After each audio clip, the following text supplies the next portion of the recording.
File 11. Chapter 7. Tomorrow we disappear into the unknown. I will not bore those whom this narrative may reach by an account of our luxurious voyage upon the Booth liner, nor will I tell of our week's stay at Para, save that I should wish to acknowledge the great kindness of the Pereira da Pinta Company in helping us to get together our equipment.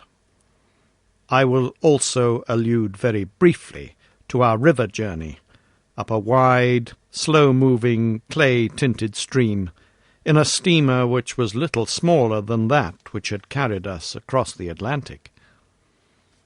Eventually, we found ourselves through the narrows of Obidos and reached the town of Manaus.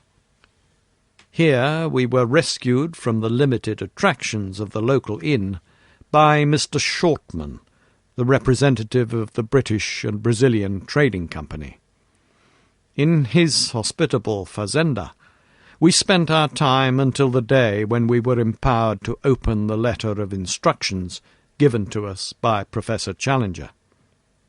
Before I reach the surprising events of that date, I would desire to give a clearer sketch of my comrades in this enterprise, and of the associates whom we had already gathered together in South America.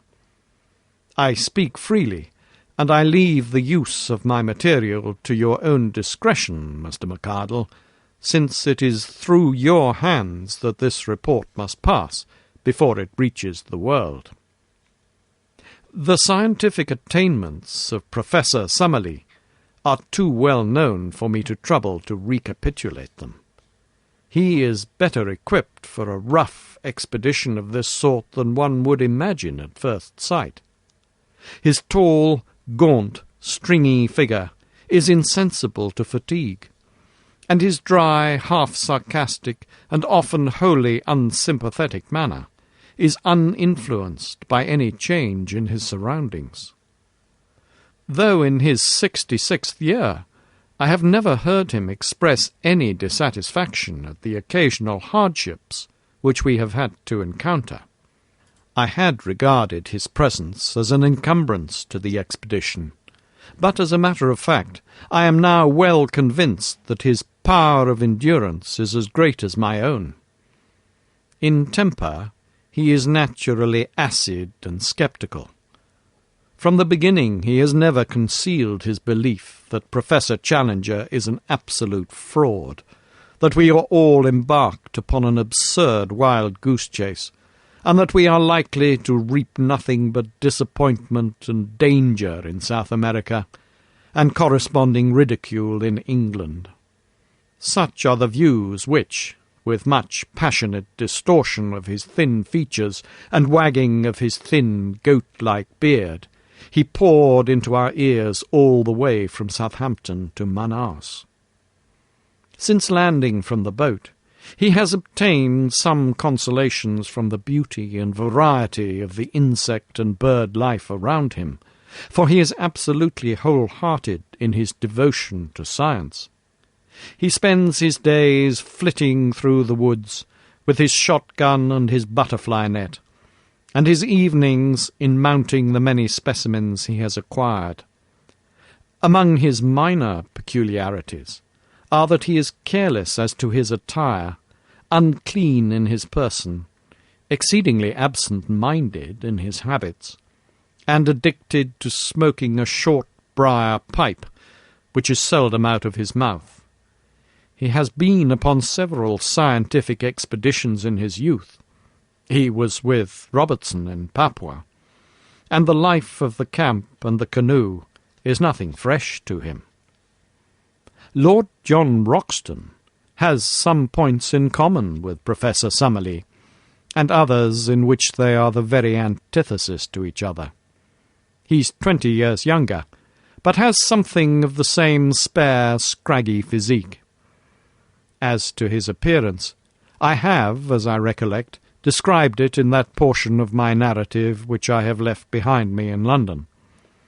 He is exceedingly neat and prim in his ways, dresses always with great care in white drill suits and high brown mosquito boots, and shaves at least once a day. Like most men of action, he is laconic in speech, and sinks readily into his own thoughts, but he's always quick to answer a question or join in a conversation, talking in a queer, half-humorous fashion. His knowledge of the world, and of very especially South America, is surprising, and he has a whole-hearted belief in the possibilities of our journey, which is not to be dashed by the sneers of Professor Summerlee. He has a gentle voice and a quiet manner, but behind his twinkling blue eyes there lurks a capacity for furious wrath and implacable resolution, the more dangerous because they are held in leash.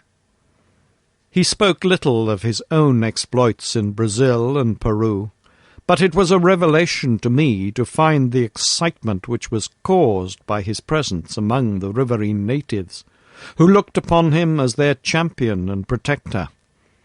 The exploits of the Red Chief, as they called him, had become legends among them, but the real facts, as far as I could learn them, were amazing enough. These were that Lord John had found himself some years before in that no-man's land which is formed by the half-defined frontiers between Peru, Brazil, and Colombia. In this great district, the wild rubber tree flourishes, and has become, as in the Congo, a curse to the natives which can only be compared to their forced labour under the Spaniards upon the old silver mines of Darien.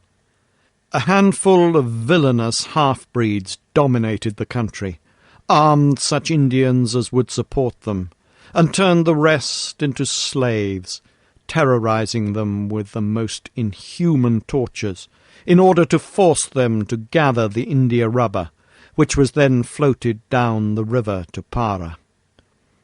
Lord John Roxton expostulated on behalf of the wretched victims, and received nothing but threats and insults for his pains.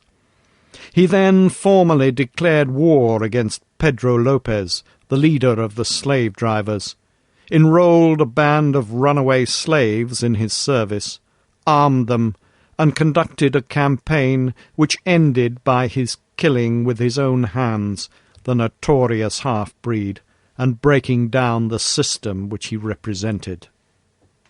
No wonder that the ginger-headed man with the silky voice and the free and easy manners was now looked upon with deep interest upon the banks of the great South American river, though the feelings he inspired were naturally mixed, since the gratitude of the natives was equalled by the resentment of those who desired to exploit them.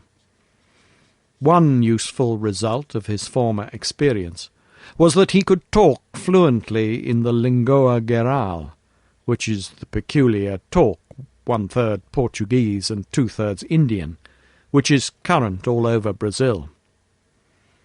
I have said before that Lord John Roxton was a South Americo maniac.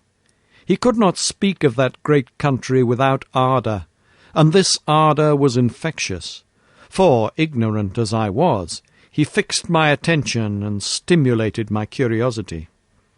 How I wish I could reproduce the glamour of his discourses, the peculiar mixture of accurate knowledge and of racy imagination which gave them their fascination, until even the professor's cynical and sceptical smile would gradually vanish from his thin face as he listened. He would tell the history of the mighty river so rapidly explored, for some of the first conquerors of Peru actually crossed the entire continent upon its waters, and yet so unknown in regard to all that lay behind its ever-changing banks. "What is there?" he would cry, pointing to the north. "Wood and marsh and unpenetrated jungle? Who knows what it may shelter? And there, to the south, a wilderness of swampy forests, where no white man has ever been. The unknown is up against us on every side. Outside the narrow lines of the rivers, what does anyone know? Who will say what is possible in such a country? Why should old man Challenger not be right?" At which direct defiance the stubborn sneer would reappear on Professor Summerlee's face, and he would sit, shaking his sardonic head in unsympathetic silence, behind the cloud of his briar-root pipe. So much, for the moment, for my two white companions, whose characteristics and limitations will be further exposed as surely as my own, as this narrative proceeds. But already we have enrolled certain retainers, who may play no small part in what is to come. The first is a gigantic Negro named Zambo, who is a black Hercules, as willing as any horse, and about as intelligent. Him we enlisted at Para, on the recommendation of the steamship company, on whose vessels he had learned to speak a halting English. It was at Para also that we engaged Gomez and Manuel, two half-breeds from up the river, just come down with a cargo of redwood. They were swarthy fellows, bearded and fierce, as active and wiry as panthers. Both of them had spent their lives in those upper waters of the Amazon which we were about to explore, and it was this recommendation which had caused Lord John to engage them. One of them, Gomez, had the further advantage that he could speak excellent English. These men were willing to act as our personal servants, to cook, to row, or to make themselves useful in any way at a payment of $15 a month. Besides these, we had engaged 3 Moho Indians from Bolivia, who are the most skilful at fishing and boat work of all the river tribes. The chief of these we called Moho, after his tribe, and the others are known as Jose and Fernando. 3 white men, 2 half-breeds, 1 Negro, and 3 Indians made up the personnel of the little expedition which lay waiting for its instructions at Manaus, before starting upon its singular